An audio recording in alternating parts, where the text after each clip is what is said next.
It's an unsettling feeling, isn't it? You're in a conversation with someone, and something just feels off. They're smiling, but the smile doesn't reach their eyes. They say yes, but you can sense a no hiding just beneath the surface. You find yourself overthinking, wondering, did I say something wrong? Did I do something to change their attitude? But here is the uncomfortable truth. Usually, the problem isn't you. The problem is that most of us were never taught how to actually read a person. We were taught how to read books and write essays, but no one ever gave us a manual on how to decode human behavior or see the truth hidden behind words. That's why we often get hurt the most by the people we trust the most, whether it's a friend, a partner, or someone we thought was ours. I used to be that person, the one who took everything at face value. If someone smiled and said I'm fine, I believed them. But after getting burned enough times, I realized that people don't just change overnight. The truth is, they were always that way. You're just finally seeing them clearly for the first time. If you want to stop being blindsided, you have to shift your focus from what people say to how they act. Here is how you start reading people, not just hearing them. First, remember that words are cheap, but behavior is the truth. If someone tells you they respect you but never takes your input seriously, their words are a mask, but their behavior is the reality. Start trusting the pattern of someone's actions over the script of their words. Second, pay attention to the filler.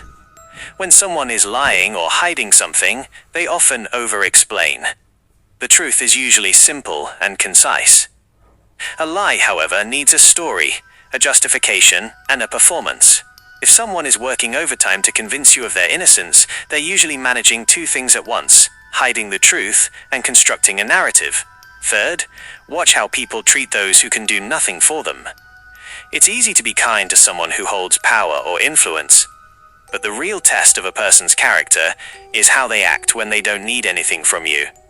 That is when the mask slips, and the person they truly are is revealed. One of the most important lessons I've learned is that we often get fooled by our own expectations. We want people to be good, so we ignore the red flags until it's too late. When you start reading people, you stop acting on hope and start acting on evidence. You'll notice that people reveal themselves every single day through the small, quiet moments, the silence between their words, the hesitation before a response, and how they react when they're caught off guard. This isn't about becoming cynical or untrusting. It's about becoming observant. A wise person doesn't stop trusting, they just stop trusting blindly.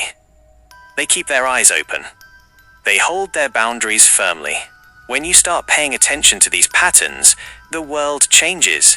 You'll find yourself less stressed and less hurt, because you're no longer surprised by people's true colors. You stop taking things personally because you realize that someone's toxic behavior is usually a reflection of their own internal struggles, not a reflection of your worth. Stop looking for the magic in people's words, and start looking for the consistency in their actions. It's not a secret skill.